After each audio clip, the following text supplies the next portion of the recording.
What's good, IB Nation? Welcome to another edition of the Irish Breakdown Podcast presented by FanDuel. I'm Vince D'Addario. That's Brian Driscoll, and we are fresh off of another four-period media availability practice over at Notre Dame. And I believe this is practice number 3 of the fall. It is rolling now, Brian. Still just shirts and helmets, man, but it's going to get tomorrow. Putting on the pads, little bang. Oh, so, is it tomorrow? Okay. I think it's practice 4. Okay. They may not have practice. I heard something, Marcus Freeman say something about like they're going to have this and then they're going to take a day off. So I'm not quite, but yeah. I think he said, well, what I remember him saying, it was 3-day practices followed by a night practice followed by a day off. So so then that means, that maybe tomorrow night they're going to go live. But tomorrow the uppers come on, baby. Right, exactly. Yep. So that's exciting right there, especially if you're a fan of the trenches and line play and all of that kind of stuff, although they've been fairly aggressive at this point anyway, which is always good to see. We're going to talk about that at the beginning. Yes, yes. Yeah. So, again, we had the opportunity to be there for the first 4 periods, which equals, stretching is not a period. And then they kind of get into some things. They always do, special teams, and then they kind of get into some individual work. And so that's what we were able to witness again today. The difference today, though, Brian, and we're going to get into this in a minute, is they were doing individual, but then they also came together and we saw some one-on-ones from the wide receivers, DBs, and quarterbacks. And so that is kind of where the focus of today's show is going to be. And we got to see a little competition there, Brian. Yeah. Honestly, I was said yesterday, like, I don't know if we're going to do a practice report or not, probably will, but I'm not sure. And it just depends, because there's just 4 periods. There's just not a lot to see. But today we got to see a whole period of one-on-ones between the corners and the receivers.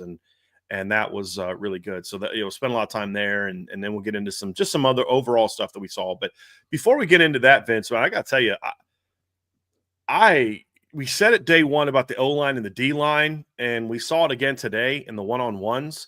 Even without pads on, these kids really compete against each other. Yes. And this did not look like a non-padded workout, the way that the receivers and DBs were going after each other. One of the questions we had going into the season, Vince, was, is this team going to stay hungry? Or are they kind of resting their laurels? Are they like, hey, we've arrived? It's like, or are they going to be hungry? It's like, you think of the difference between Notre Dame or, between Rocky Balboa going into the first fight against Clubber Lang and then the Rocky Balboa again in the second fight against Clubber Lang, like same guy, he's got a battle. But what's your mindset? Where are you? Are you really putting in that work? Are you really hungry? Or was last season, hey, we've arrived a moment, or last season is bull crap, we came up short, we're not going to let that happen again? It's just 3 days, and I'm not trying to read too much into it, but when you see the way these kids are battling without pads on, you start thinking about, what's this going to be like when they put pads on? Yeah. Like, I have a feeling there's going to be a lot of the coaches having to rein them in fall camp. Mm-hmm.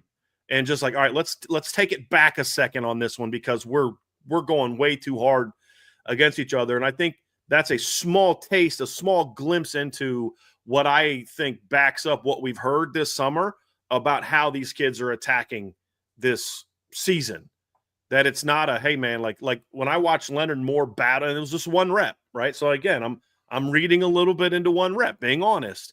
But when I watched Leonard Moore and Malachi Fields in the 1 rep they win against each other, that didn't look like a kid that was like, hey, I'm a preseason All-American, I've arrived, I can just go out there and dominate everybody. That was a battle.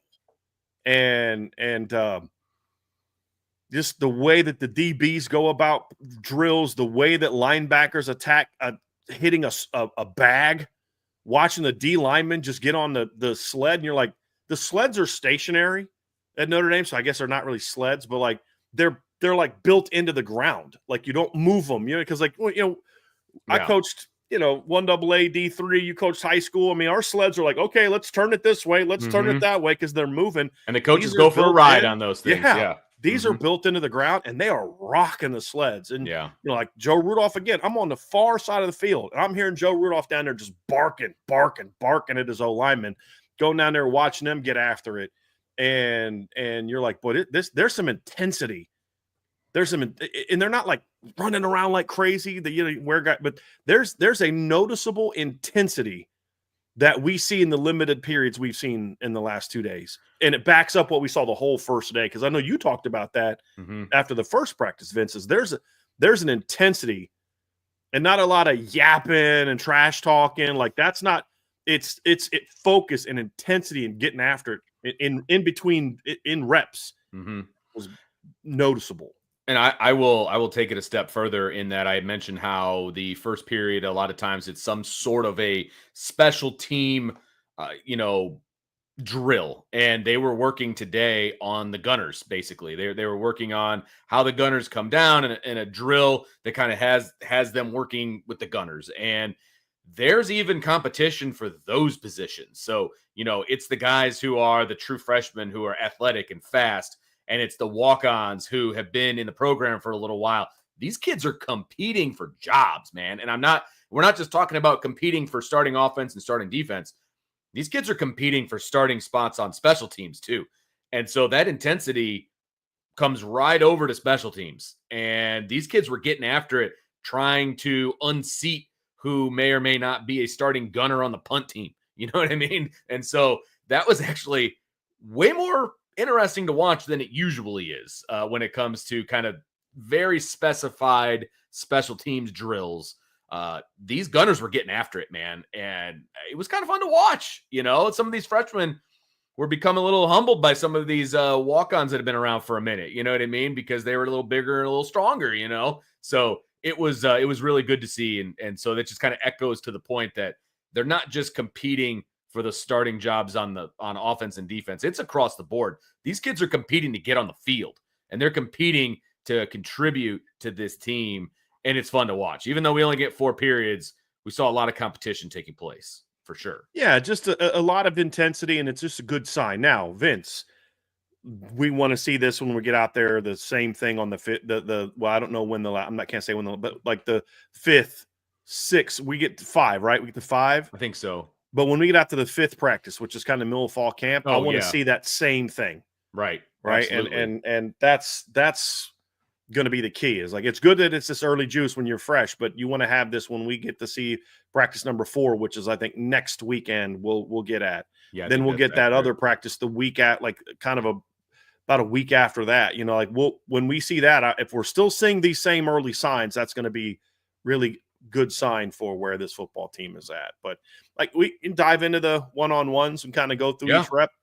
Yeah, absolutely. I'll tell you just some overall observations, Vince, and feel for, because Vince was down there watching the defense, and then all of a sudden they came together, so he had to hustle over, and so we're kind of watching it together and going through it. I was the one charting today, so I took that role on. I normally make Vince do it, so I thought I'd be nice today. Good boss today. I was trying to be vocal and tell you what I was seeing. Yeah, you did. It was great. It was like, oh, this is how it is for Vince. Like, this is way easier. I don't know why he's always complaining about it. This is super easy.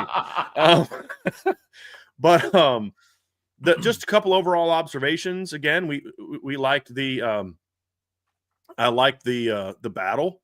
Was obviously good to see. A lot of competition.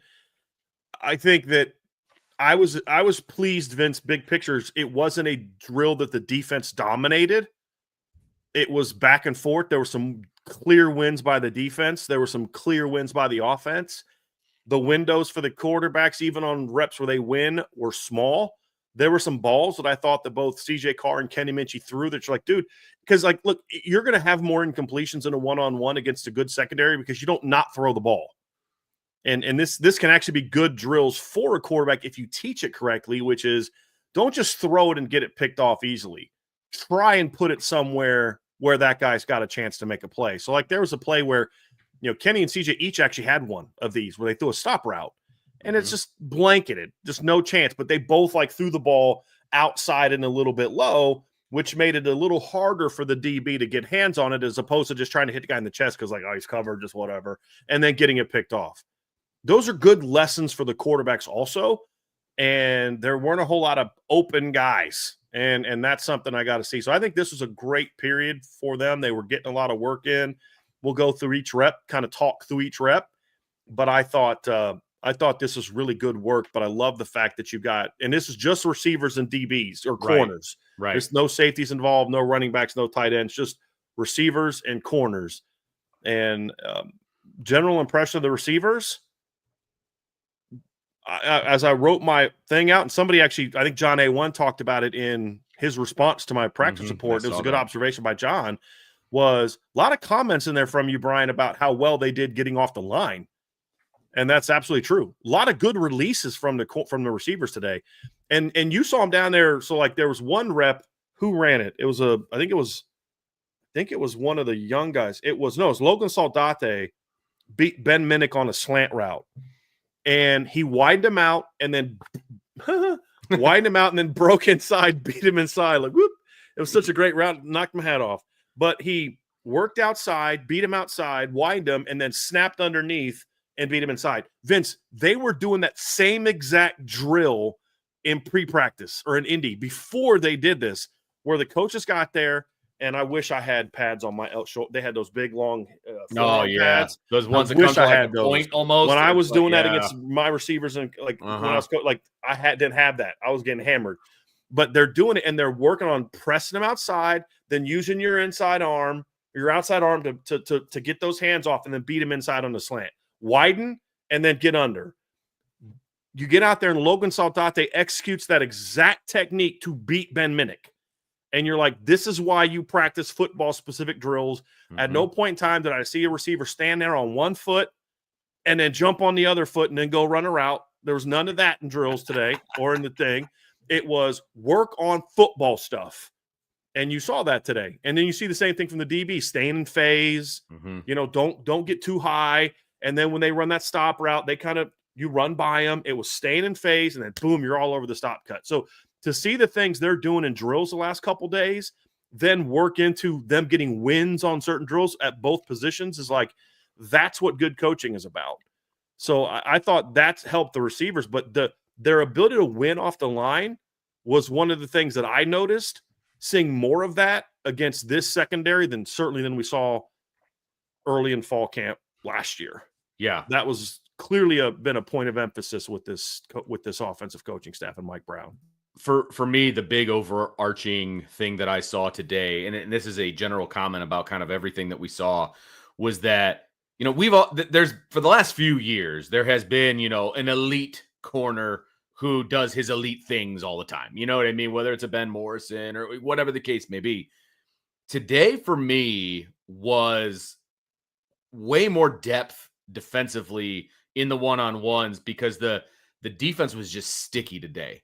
They were very, very sticky, which required more nuance by the wide receivers, and it required better throws by the quarterbacks. And so because the defense is as good as it is, and obviously we're talking about the corners here in this particular scenario, it just requires you to be better on the other side of the ball. And Brian is absolutely accurate. There were clear wins by the defense. There were clear wins by the offense. But those clear wins by the offense were earned because the defense was so sticky today. I mean, they were right there and making good plays on the ball and staying in phase and doing all of those things. But it wasn't just the top guy doing it. It was a lot of the guys doing it. That's the biggest thing for me. The best executed play I was referring to is the one that I talked about where Logan Sante beat Ben Minnick. Now, that's a matchup that Sante should win because Ben Minnick is more of a safety, but he's playing nickel today. But it was executed exactly how we just saw him teaching it down there in the one-on-one drill. There was only two dominant wins today that I saw, really three. But one of them was not an easily dominant route early. He pulled away late. It's the one to scrap, which we'll break down. Oh, yeah. But there was a receiver versus a walk-on corner rep that was a blowout, and then there was a walk-on receiver against a scholarship corner that was a blowout. Everything else was a very competitive drill. Yes. And so we'll break those down. But let's start off with the first one, Vince, because I thought this one was a kind of an example of how the day was going to go. It was Malachi Fields against Leonard Moore. Yep. I've never seen Leonard Moore not look big. And he did, he looked like definitely clearly the smaller guy in this matchup. But I thought good release off the line by Malachi, got outside. Leonard did a nice job of staying in phase. But I actually thought Malachi got a step on Leonard. And if there's a better ball, you got a window to drop it over the outside. Kenny threw it too far inside. It was probably where the ball needs to be here. Malachi had to try to go and catch it here. And Leonard did a great job breaking it up. It would have required a pretty accurate throw to complete, but I did think Malachi had a step, like a step for what you're going to get against Leonard Moore on the outside. Right. But the ball had to be perfect, and Kenny's throw wasn't perfect, and Leonard did a great job breaking it up. But I thought Malachi battled for it. Like, it was a good rep, I thought. And Malachi also almost caught it, and then Leonard almost intercepted it, and they both kind of, kept the other one from hauling it in. So They I thought it both was a battled for the good ball, first rep, but it was a win for the defense, maybe a little bit better ball win for the offense, but a good competition between the two. But those are two big football players in that first rep, Vince. And that was really the only rep that Leonard Moore took, I think, in this particular period. He was getting like some pads worked on, or because like they went to the ground and he was kind of getting worked on over there. It looked like it was like maybe something came loose in his shoulder pads, because it looked like the equipment guy that was working with him, not a trainer. I could be wrong on that, but it looked like an equipment guy. Then he came back in when they broke up, because they only did it for 5 minutes. Right. And he was jumping back in there when they got to that next drill. And that's the other thing. So like the very next, not to dive too deep into this, but the very next drill was a full team kind of route recognition at like half speed. Full defense. Yeah. Full defensive secondary, I should say. And he was not in. And I was like, where is Leonard Moore? And then he kind of came in for the tail end of it because he was working with an equipment guy. I thought that's who it was. It looked like an equipment guy. Yeah. Like something popped when he came right back in. And he was fine. He was, that's why I didn't think it was a trainer. I thought it was one of the equipment guys was who he's working with. So I believe so. And that happens sometimes. Like you go down and like I would assume that something went wrong in his helmet. Like maybe something popped out and you got to get that thing in place. But anyway, so unfortunately we didn't get a chance to see him again, but I actually thought that was good because it allowed Cree Thomas to get some work over there. But win one, rep one, I think win for the defense. Agreed. Rep two, and they went boundary, slot, Z, boundary. So X, slot, Z, X, slot, Z. X is the boundary, Z is the field outside receiver. The next one was a one-on-one between Jaden Greathouse and Devontae Smith, which was one of my favorite reps of the day. Because it was, you had Jaden come off on he looked like a deep end cut. I thought it was going to be an over, but it was a deep end cut, and Devontae was all over him. Yeah. I thought Jaden could have done a better job of selling a vertical route and being a little bit of, like when, and I know he knows this because I've seen him do it before, but when the DB's on you to the outside, you got to do something to lean him outside to try to separate. Jaden didn't do that. His break inside was really sharp. And there was like a split second where maybe the ball comes right now. It can be complete, but I don't know if Kenny should have thrown it that early. Like, I just think it would have been too early to get the ball to him, but there was a split, and Devontae recovered immediately because there was no outside lean. There was no kind of stemming back out and then snap it off inside to give yourself a little bit more separation. Great job in coverage by Devontae. Kenny threw the ball out in front where if you're going to complete it, that's the only really place you could go, and Devontae broke it up. One of the only places. I personally would have liked to see Kenny maybe try to throw that ball high. Mm-hmm. But again, if you throw it high and Devontae reads it, he tips it and that sucker floats up in the air. I didn't have a problem with where Kenny put it. It really wasn't a window. Great coverage by Devontae. I thought win for the defense on that particular route. That was just really good defense. And I don't disagree with what you're saying about the route and all of that. But seeing Devontae do what he did in that particular route, in that particular rep, I should say, he's just really good. Like that's why you've got to give him that little extra something. Is like this guy's not falling for just exactly. Like he played with his hands. His hands were really good on that rep. Brought him up right in phase perfectly. Yeah, it was a really, really good defensive rep. I was really impressed with that. Rep number 3 was a rep between sixes, Jordan Faison and Christian Gray. I thought this was the first one where we really saw a win at the line by the offense, and we saw a lot of these come after that. But I thought Jordan did a really nice job of getting inside. I think Christian thought it was going to be some sort of in-breaking route, and then Jordan hit him on the post. And Christian tried to recover, and Jordan showed me a little bit of an extra gear, I thought, to take a step. He wasn't wide open, but he was open enough that he should have caught a ball. Kenny was too long on the throw. Should have been a touchdown. Kenny was a little bit long. It's obviously a win for the defense because the ball was incomplete, but that was the first, I thought, time where a receiver had a win with his route. And it wasn't bad coverage by Christian. It was a really good route by Jordan Faison. He stuck him at the top. Kind of got him leaning like we talked about. They just had that real snap, like real hard, quick lean jab, beat him to the post and had a step, better ball, and you got a touchdown. Yeah. So win by the defense because it went incomplete. But I thought just the receiver versus DB, I thought that Jordan Faison had the edge on that one. The next one, Brian, was kind of my how do I want to say this? My adoption into the Cree Thomas fan club, because this kid's good, man. Yeah. Like this kid is young, obviously, and he's going to make young guy mistakes. Like, I get it, but he's going up against a guy who's bigger than he is. He's taller than he is, and he played. I'll let you break it down, but he was really good in the. I can see why he's the first man in when Leonard Moore was out with the helmet thing. I can see why he was repping with the ones in the next period for sure. Yeah, and that was the one where Leonard Moore was out, and I thought this is an example of just a smart player that's being coached by a really good guy, and it was basically just a stop route. It was Cree versus Micah Gilbert. Again, I think Micah could maybe sell the go route a little bit more, but I actually thought he did okay. I thought he did a decent job on it.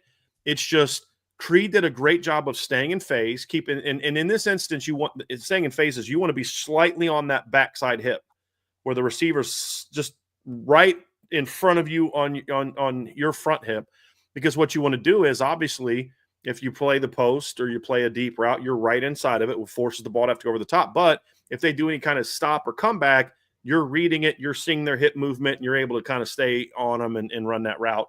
And I thought Cree ran it perfectly. I mean, you basically, as a DB, you're taught to run the route that the receiver's running, and Cree did exactly that. He stayed in phase. Micah starts his stop route. Cree immediately slams on the brakes, gets his hand inside, looks around, finds the football, and because he got his hand in front, there was no window for CJ to get the ball. CJ did a nice job, like Kenny did on not a later one, but did a nice job of getting the ball outside where there was no chance for Cree to pick it off. But there was no way to complete that ball unless Cree just whiffed on it. And he didn't. He did a nice job. So planning, whipping those hips around, getting that hand in front, and then finding the ball so he's not all over the receiver. I just thought it was not a bad route by Mike at all. Solid route by Micah. Yeah. Solid ball by CJ. Great rep by Cree Thomas. So I thought that was another win for the defense on that particular play. That's how I was like, okay, this is how it's going to go, huh? Just it starts getting better for the offense moving forward. But I thought a great start for the defense on this one, Vince. Yeah, no, for sure. This next rep was my introduction to Will Pauling, if I'm being honest, because it's the first time we've seen him really healthy these last few days. Because I didn't see much from him in the spring because he was very limited, and it was just like, okay, I'm going to kind of wait and see where Will Pauling is and all of those kinds of things. And we didn't really get a ton of Will Pauling in the first practice, and so this is really the first time that I actually was able to see what you guys have been talking about as far as his route running specifically in this particular rep and what that can do against a defender, because this was impressive. I mean, he ran such a crisp route on this particular rep that it was like, oh, well, that's why he's open. And you leaned over to me and you're like, what did you call it? Well, Vince called it a comeback. He called it a comeback. Right. Yeah. And I was like, no, it wasn't a comeback. You're just not used to seeing an outcut this sharp from a Notre Dame receiver. That's what it was. That's what it was. Like an outcut this sharp from a Notre Dame receiver. Yeah. No, it was really good, Vince. I thought that Will did a nice job. Will did two things really well on this particular rep. One is I thought he showed like he showed like a lot of exaggerated, like, I'm gotta beat you deep, with his release. And then he was just 1-2 out. I mean, it wasn't like 2, 3, 4. I got to be real choppy. Slammed his hips down, snapped out of it, created immediate separation. I actually thought Carson Hobbs recovered really well and was able to close on the route. But CJ, as soon as Will snapped his hips outside, CJ was firing the ball off, hit him on the sideline for a 12 to 13 yard gain. Yep. But good timing, great route. Not great coverage by Carson, but he recovered well. It was a great route. It was a clear win by the offense. Good ball by CJ. Great route by Will Pauling. So that was the first real big win by the offense where they won the route and the ball got there. Yes. So I thought this was a definite win by the offense. Next one had KK Smith going up against Dallas Golden for a bit of a longer throw. And CJ Carr was the QB. This was an interesting one because I thought this was a good battle early that Dallas just didn't finish. So KK was running a quick in cut. I thought initially Dallas was in a great – because I was like – I think I said, man, that's really good coverage. Dallas was all over KK at first. And then when KK broke inside, Dallas was there, but then Dallas faded up high instead of coming underneath. CJ threw a ball right out in front of KK. KK made the catch. I thought it was good early job by Dallas, but KK did a nice job of really leveling off on his end cut, and then that caused Dallas to fade over top. And then CJ threw the ball where it needed to be, so it was a win for the offense. Good early rep for Dallas, but he's got to close off better on that part. Yeah. The next one, I believe, was one of my favorite reps of the day. Because that was the one that was right in front of us, right? Mm-hmm. Okay, yeah. So this was a great job. It's a great job by all three, to be perfectly honest with you. It was Jerome Bettis Jr., Mark Zachary, and the ball that Kenny Minchie threw, I think, was his best ball of the day, personally. Oh, yeah, absolutely. It was a go route by Jerome. And you didn't know who it was at first because he switched numbers. You're like, yeah, I was all confused because he was 83 in the spring. Because I'm used to seeing Cam Williams in 15, and I was like, "Was that Cam?" Yeah. No. Yeah, the numbers are all messed. They're all different now. So like Cam was 17 actually. And then now that's Elijah Burus. That's right. And they've changed them all around. But it was a solid release by Jerome. Like did a nice job of getting off the line quickly. Got on top of Mark. And the thing that surprised me is Jerome accelerated to the ball. Yes. And I think you said you thought it was overthrown at first, like it was a little too far. Jerome ran underneath it, and it wasn't overthrown. I'm not saying that Jerome did something to save Kenny. I'm saying it just looked, and then Jerome turned on a little bit of an extra gear. Mark tried to recover but couldn't. Jerome did a nice job of closing him off when he got on top of him. Kenny threw a perfect ball over the outside for a touchdown, and Jerome, maybe it was just a hair long, but honestly, you've got to miss that one long. And it's up to the receiver to kind of extend to go get it, and Jerome extended to go get it. And so great ball by Kenny, great concentration, and it dropped over top, which actually is a tough catch. Yeah. It's tough to go from here to here. It's not as easy as people think. And Jerome did it effortlessly hauled it in and beat Mark for a touchdown. So he did a really good job of keeping his feet in bounds too, because he was heading kind of out of bounds. And if this was the game, he would have been out of bounds at the 1 yard line. I mean, it was a really, really good play on all accounts, but the throw was absolutely exactly where it needed to be. And it was just a great catch and a great body control to keep his feet in bounds and to maintain the catch all the way to the ground. Yeah. So just all of it was. The big thing is I know Jerome can catch. I mean, he's always had great hands. Can he run? That's always been the question about Jerome Bettis Jr. It's just one rep, but that gear he showed, first of all, the win off the line was nice. And then what I liked about it is when he got on top, when he beat him outside, did you see him close him off, Vince? And he kind of kept Mark on that back hip, which gave Kenny that pocket to throw the ball over, that window to throw the ball over. And Kenny threw it exactly where he needed to be. I don't know that Mark was in good enough position where he could have done anything about it, even if he didn't. He was right there. Throw it outside, but it was even easier to catch when it was thrown outside. So really good ball by Kenny. Really great job by Jerome. Just clear win for the offense all around on that particular rep. Right. Yep. Absolutely agree. Next one was the slant that I already broke down between Logan Sante and Ben Minnick. Yep. It was and then this was, I'm trying to look, this was still Kenny. So it was just stemmed him outside, snapped him off inside, beat him on the slant, and Kenny hit him in stride, and another big win. But we broke it down earlier where it's just perfect execution of what they had been working on earlier. So very, very good job by Logan Sante. I just want to repeat that whole thing over again because we broke it down earlier, but excellent job by Logan, and Kenny hit him right where he needed to hit him to allow him to catch and run. Yeah, and easy win. The next rep we kind of broke down before, but it was a very much a mismatch. Yeah, it was Elijah Burus against Mickey Brown, and Mickey had no chance. He tried to even reach out and grab Elijah because he knew he was beat and couldn't reach him and fell down. And Kenny threw the go ball. I mean, it's a great ball right over top. Elijah ran right underneath it, but it was unfortunate that the only rep we got to see Elijah was going against that, Mickey, and no disrespect to him, but I just want to see Elijah get challenged a little bit more. But he did, when you're a really talented player, he did exactly what you're supposed to do against a walk-on corner. He beat him. And Mickey battled, man. He tried. I mean, he just couldn't keep up with him once he got vertical. And, He tried to grab him, like I said, which is what you want to do when you know you're toast. Is Yep. just but Elijah pulled away too quick and he fell down, and it's an easy touchdown, easy win for the offense. Right. Next rep was the aforementioned Cam Williams against Chance Tucker with CJ Carr throwing the rock. Yeah, this was actually a decent route by Cam. I want to see Cam exaggerate the vertical urgency on that particular route, try to get Chance. But you saw that Chance is a savvy vet. I mean, Chance did a nice job. He didn't fall for it. Basically, it's like a veteran guy is going to say, I'm not falling for any kind of vertical until I see you get past 10, 12 yards, and you're still doing all this. Thought Chance did a nice job of staying in phase, stayed on that back hip, and as soon as Cam broke down, and Cam was a little bit choppier than Micah was on his stop route, but either way, I thought Chance was all over that one. It was another stop route. Kenny, this was CJ. Yep.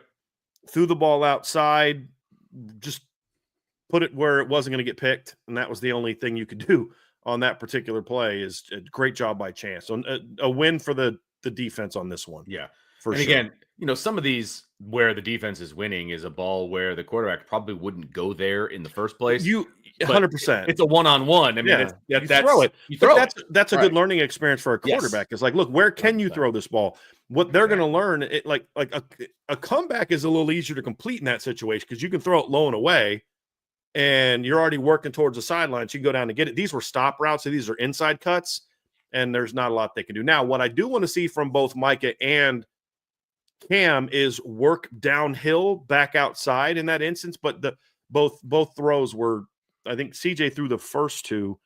Yeah, CJ threw the first two stop routes.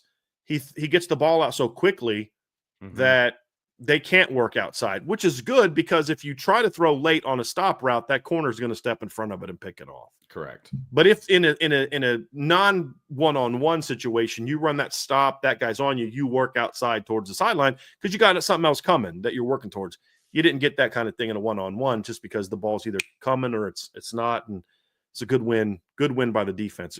It was great to see Chance Tucker out there looking healthy because that kid's had to deal with a lot the last year with the knee injury. So it was good. And his teammates were like, let's go, Chance. Like they were all about it. It was a great win, great rep for Chance Tucker.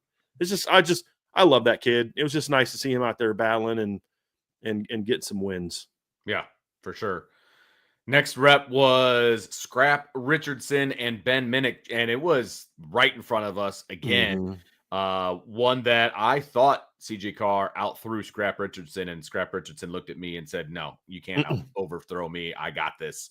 Obviously I'm joking, but to your point here, I don't get us in trouble. Like you guys were talking to players and no practice. No, it's a hyperbole. Yes. No, the point is he ran under a ball that we thought was overthrown, and it was not.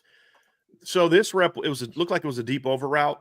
And so it was a vertical release initially.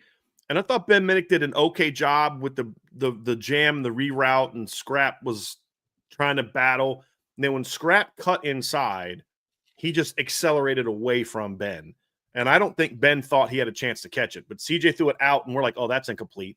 And then Scrap just ran right into it and went down and got it. Like it was just out in front of him, and he went out and got it. You saw two things on that. One is you saw a great catch, which is something because Scrap Richardson, until he got to Notre Dame, was a quarterback and a corner. So like catching the ball on that type of route, that's not something he's done a whole lot in his life. But the other thing you saw, Vince, that gear he showed at the end, because Ben Minnick's fast. That's the one thing about Ben Minnick. I don't know how good his hips are. I don't know if he's a guy you want playing a lot of man coverage. But straight line speed, Ben can run. And we hear that from all our sources. Like, that's one of your faster safeties. Scrap just accelerated and just pulled away from him to go get that ball. And he, like we mentioned this in a breakdown too, but I think it was Sean, maybe Trevor, but Scrap is filled out from the spring. Like he's still skinny. He's got work to do, but he's definitely, you can tell Scrap has been putting in the work in the weight room to get bigger and with the nutrition program. But that acceleration at the end and then going to get that ball, he did not quit on that ball. Like he kept going, and it turned out to be a big play. So very well done by Scrap. Yeah, that was very a fun well one. done. That was a fun one. That was one of the ones where he's an impressive athlete, Vince. Like still pretty raw as a quarterback, but he is very, very athletic. Yep. Now, he's got a chance. If he can learn how to play the game, he's got a chance. he's got a chance. Next rep was a bit of a mismatch with Alex Whitman and Dallas Golden and CJ Carr throwing. Yeah, it was another quick end. Dallas was all over it. There was no – it was like the one with Elijah and Mickey Brown. I mean, yeah, it was a pretty easy win. Alex has just got to sell that vertical, be a little less choppy with his feet, but Dallas was all over it, stayed in phase, jumped underneath the route. The last time he ran it in, he went too high. This time he cut underneath it and broke it up. So, like, technically he improved the finish compared to when he was going against KK. You know, like I said, on the other one, he went too high. This one, he stayed level, came underneath the route, and didn't give CJ a window to throw the ball. And it was a breakup. So good win by the defense on that particular throw. The next rep was a good one between two high-level kids, and it was Malachi Fields and Cree Thomas, and now Kenny Minchie throwing the football. Yeah, it's just an end cut. I thought Dallas needed to do, or I thought that Malachi needed to do a little bit better job of pushing the vertical inside. I thought he let Cree – he never really looked like he threatened Cree vertically. Cree just stayed in top, and then he worked in, and it was a nice ball. Kenny put it right on the inside gut. Like, looked like it was like between the gut and the chest. I couldn't tell because it was behind us, but it looked like Kenny threw it like right in this area, which is kind of where you want that ball to be. And Malachi made the catch, kept running, and had a nice play. Creed did a nice job battling, but he's got to finish that route off. When Malachi broke inside, Creed didn't squeeze the way he needed to. His transition to the end cut wasn't as good as it needed to be, and that gave Kenny the window to hit Malachi for a nice gain on an end cut. Next rep, we got our first look at Blake Hebert throwing the football, and this was also the first opportunity for, if I had one, to throw a flag. Oh gosh, yes. This was an obvious. Oh yes. All right, this was a walk-on against scholarship guy, but this is also a walk-on who is a walk-on because he's a lacrosse player, Matt Jeffrey. That kid is athletic. Yeah. I didn't realize he was a walk-on. So this doesn't. Well, he's a right. He's on lacrosse. He was recruited. He was a highly ranked lacrosse player, and he had a really nice win off the line against Devontae Smith off the line, and then beat Devontae. And Devontae knew he was cooked, and he just yanked him down. He saved him probably 5-10 yards, sure. and obviously the ball fell incomplete. It was actually, I thought, a good ball by Blake Hebert, but and Devontae knew he was cooked. So he just took Matt Jeffrey, just dragged him down, and I'm like throwing my notepad like flag. I'm taking my hat off, flag. Like that was very, very obviously pass interference penalty, but nice rep for Matt Jeffrey on that particular throw.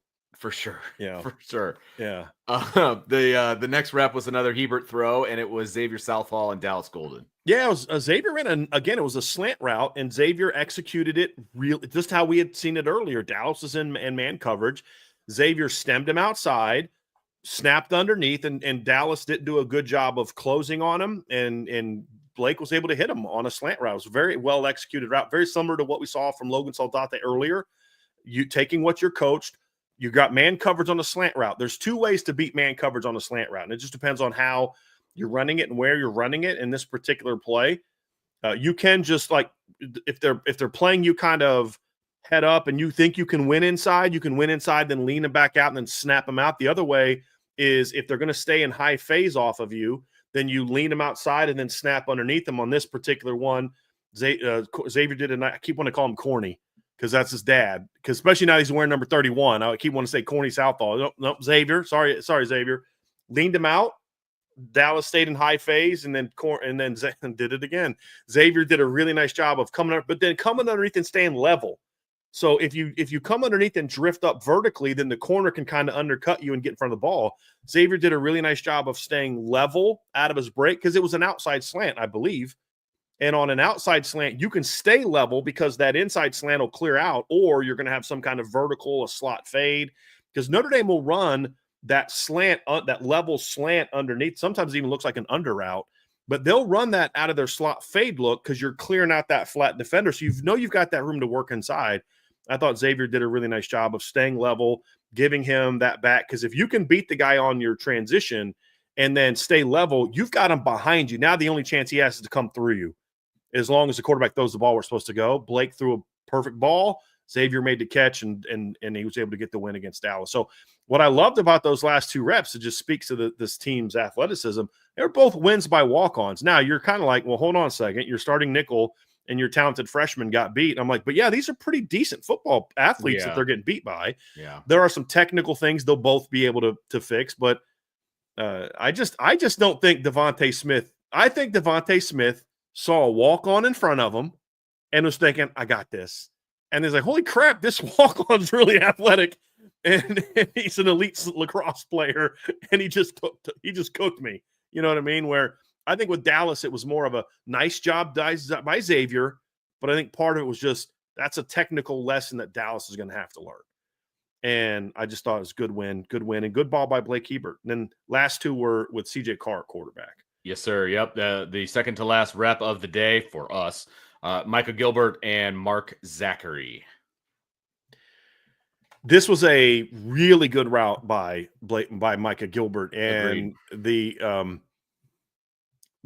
to see the juice was good. It was a rough day for Mark. You know, Mark and Dallas both had, like, hey, you're going to get some cats now, right? And you're going to get some losses here. But great release by Mike at the line. Did a nice job kind of with a quick inside jab, froze Mark for a second, got on top of him and just accelerated and ran a vertical route, just beat Mark off the ball. And then CJ, to his credit, leads him and allows him to kind of run underneath it. Because what you don't want to do is slow the guy down and then give that corner time to recover. Once an outside receiver's got a guy beat, you want him to be able to accelerate to the ball so you don't allow the corner to get back in phase with, like with the ball that slows the receiver down. Even if it's still over the top, you want him to accelerate to the ball so he can keep that cornerback on his back hip and accelerate a fray from him. And Mark just couldn't recover. And Mark Zachary's fast, folks. So, like, it was good to see Micah just accelerate to the ball and make the catch for, I think he scored on that, right? I think it was a touchdown.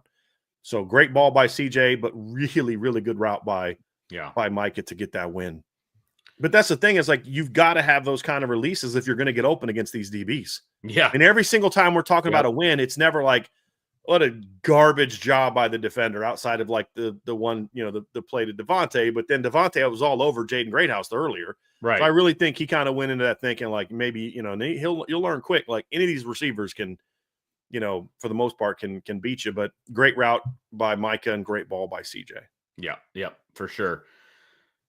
Last one was a rep between Logan Sante and Carson Hobbs. And like you said, CJ Carr was throwing the ball, and there was a bit of a miscommunication on the last one, but a good route. It just, they didn't complete it. I'm probably putting this one on CJ. I think he's got to read the wind. I could be wrong. Maybe they wanted the back shoulder, but to me, Logan beat Carson off the line and accelerated past him on the slot fade. That's one you got to put out over top, let Logan run underneath it and go. And CJ threw it outside like he thought it was going to be a back shoulder. Maybe he thought he was going to run a different route, but it wasn't close to being complete. That was the one miss by CJ in practice day, was that ball. Yeah. And there was clear miscommunication. If I had to guess, I would guess that CJ just thought he was going to do something different. But take that away, I was very impressed with Logan's speed. He just whipped Carson off the line and just outran him. He was open by a few steps. I was actually disappointed that the ball was like a back shoulder type ball as opposed to over the top. That's why I thought he should have let him. You got to read that win. You got to read the win by the receiver and throw that ball over top. There would have been a beautiful way to end that period. Back-to-back verticals. Absolutely. That would have been a beautiful way to end it. But, overall thoughts on the whole situation was there's a ton of talent here. Yeah. Really athletic, a lot of athleticism on both sides, super competitive. For the most part, Kenny had that bad miss on the post to Jordan Faison. That should have been a touchdown. CJ had the bad miss on the last play, the back shoulder. Other than that, I thought both quarterbacks were pretty sharp. They put the ball, like if the DBs weren't in such good coverage, they all would have been complete. They were right where they needed to be. Good downfield wins. Great job off the line. Good recovery by the DBs. Just an excellent period. Excellent period, in my opinion. So that was the ball. You want that. This is what you want. You don't want a drill where if the DBs are just getting cooked every play, that's not a good sign. Right. That's a bad sign. Yeah, your receivers are good, but that's a bad sign for your defense more often than not. You also don't want the defense locking them down and just forcing incompletions every time. You had back and forth wins. I thought the defense started off with like 4 out of 5 wins, 3 out of 4 wins, and then the offense starts coming back, and then the defense wins one, and then the offense finishes with a couple big wins. It was really good back and forth between these units, really competitive. We've seen years in the past where it's like, these we have to explain, like, hey, look, guys, these DBs are really good. We understand why they didn't complete a lot of balls today, because these DBs are really good, and they were working on a lot of routes that aren't necessarily like they ran slants, stops, ins, overs, and goes. That's really all we saw today. Yep. Look, like we did see one post. We saw one post. Right. Watching this group, the athleticism, the speed, the size, the length, all of those different things. I mean, there's a reason that this team is negative money to make the playoff by FanDuel. Okay. They're minus 210 right now to make the playoff, which means everybody thinks they're going to make the playoff. Okay. There's a reason for that. And we kind of got a little peek into that today while we were watching practice, Brian. I mean, it's just that if Notre Dame does what they should do, they should make the playoff. I mean, that's just where we're at right now. And FanDuel agrees. And that's why I like FanDuel. So, like, what do they say? Notre Dame's was like plus 1,400. What was it, Trev? To win the title. To win it all. Trev talked about this yesterday. FanDuel has Notre Dame with the best chance of going undefeated. I don't know if that's going to happen, but here's the thing I know is, like, when I watch practices like today, you're like, yeah, they're going to be hard to beat. Correct. This is going to be a good football team. Yes. And just attitude wise and just competitive wise and all those kind of things. I wanted to answer this one from Irish Gordian Knott real quick before we move on to the next set of kind of things we're going to talk about. He says, did the wide receivers get to pick their route at the line, or was it called by a coach? I leaned over to Brian at one point. I was like, they're kind of doing this kind of Sandlot-ish. The receiver would run over to the quarterback where they would talk for a second, get a route, and then they would run it. The coaches were just kind of watching, which I thought was kind of a cool way to do it. I've never really seen that happen before, to be perfectly honest with you. Well, like, they know what routes that have in front of them. They know what they're working on today. Right. And then it's up to the quarterback and the receivers to communicate and taking ownership. I like to see that. I like to see that. So, yeah, it was good. So there were some other things real quick, some other things that we saw throughout the day. The 4 periods that we were there. I'll let you kind of start off, and then I've got one that I want to throw out there. Just not a ton. I mean, obviously we talked about what the receivers were working on and how that translated. Quarterbacks look sharp going through their throwing drills as they should. O-line was doing what they do every pre-practice, which is they were actually, I thought, doing a little 5-on-5 today. I thought, but they were down there working on their 3-man, outside run combos, and you could just hear Joe Rudolph barking the entire time. I mean, a lot of this is you're going to see the same thing every time because a lot of teams have sort of their routines individual. D linemen down there working on sleds and shoots, and linebackers working on footwork and tackling. DBs, as you'll break down what they did, but same thing with the offense. Running backs going through their normal drills, and you just continue to be impressed with, again, the intensity, the focus. They're getting a ton of work in, and just good overall solid day. But receivers. I got my notes here. The receivers were working on, like I said, slant release versus with the pads is what I talked about. That was a big part of emphasis. Once they got past the stance and starts and the top ends and catching the balls, they were focusing on that, the winning on with their releases. Day one, when we saw the receivers against the DBs, they were struggling to get off the line. We talked about this, but it's day one. You keep working. And then today, I thought even on some of the plays where the DB was all over the receiver, the releases were clean. They were getting quality releases. And so that was a good thing to see. They were, run game wise, working on some zone stuff, working on some of their quick downhill handoffs. I can't get the specifics. And then they continue to focus a lot on getting a lot of work in throwing between the running backs and quarterbacks. A lot of work throwing the football between the quarterbacks and running backs in today's practice as well. Defensively, Vince, I know that you were talking. They were doing more, looked like mental DBs reps at the end, some mental work with some of the stuff on defense. The only time that the DBs or the linebackers or the defensive line were really on their own was at the very, very end of our viewing part of practice. And so the DBs were working on full defensive back, not even 7-on-7. It was just the defensive backs.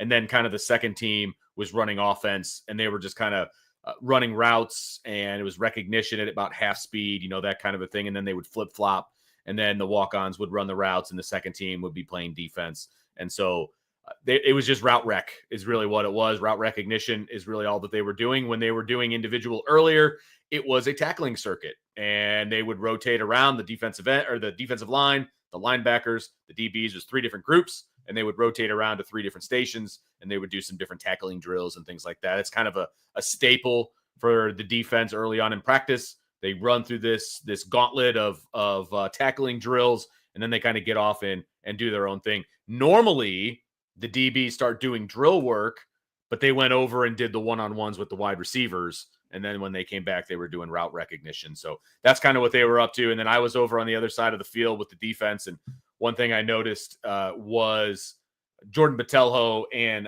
Brennan Vernon doing a little bit of work off to the side with the sled, doing some punching, doing some different drill work and things with both of them playing defensive end. And I'll tell you what, they were right next to me.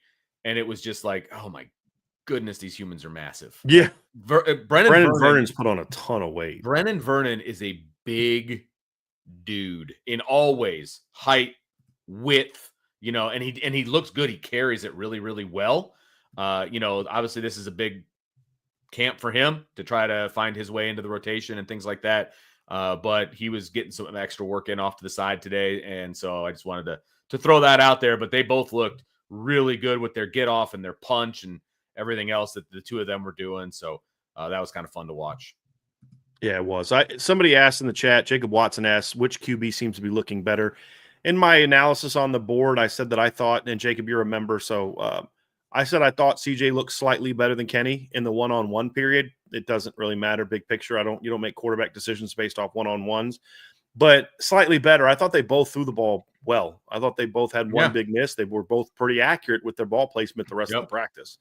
So I thought they both looked good. If you said I had to pick a winner, I'd probably go CJ by a little bit. But eventually, you were like, "Yeah, I thought Kenny looked better." I'm like, all right, yeah, it's pretty close.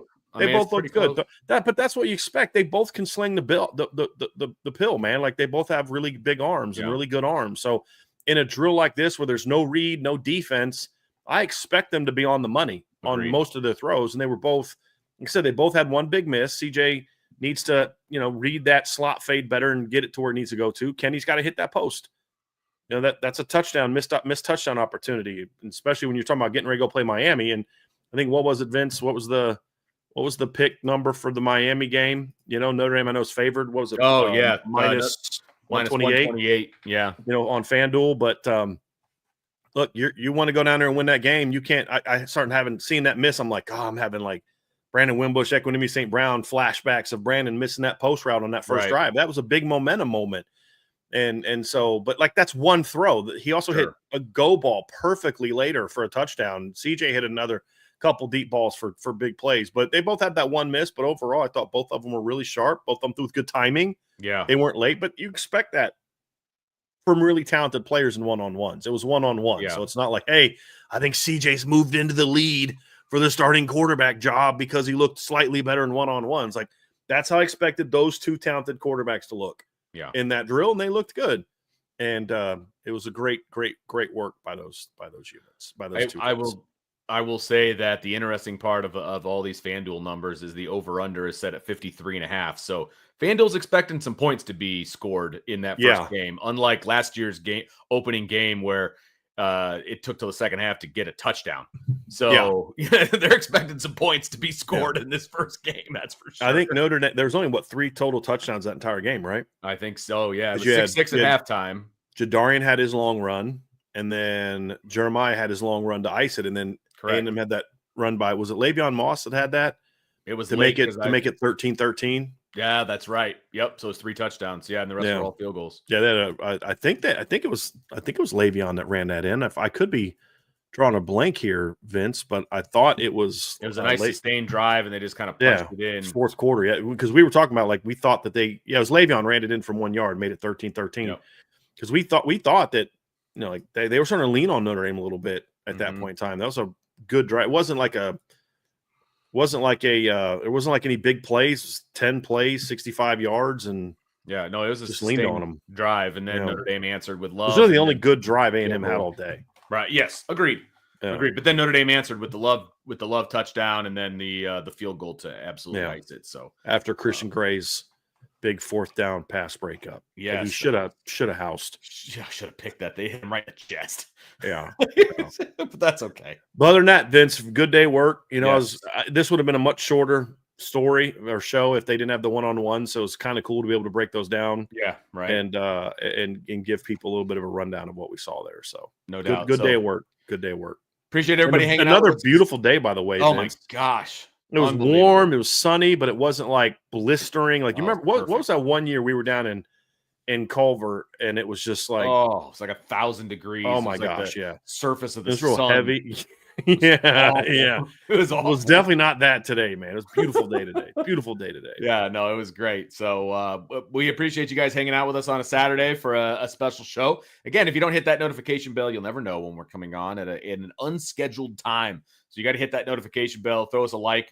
We'd really appreciate that as well. Make sure you give us a 5-star review over on the podcast side of things. It really, really does help us out, and it doesn't cost you a dime. And so we really appreciate that. And of course, there's always going to be intel over on the premium message boards at boards.irishbreakdown.com. So make sure you check that out as well. A lot of stuff we heard about people having good summers. We're starting to see some of it already in the practices. So you would have known that if you were a premium board member. No doubt. So you'd have been prepared. I know. I'm just saying. So I appreciate you guys. We appreciate you guys hanging out with us on the Irish Breakdown podcast presented by FanDuel. And we will, of course, talk to you next time on the Irish Breakdown podcast. Have a great weekend.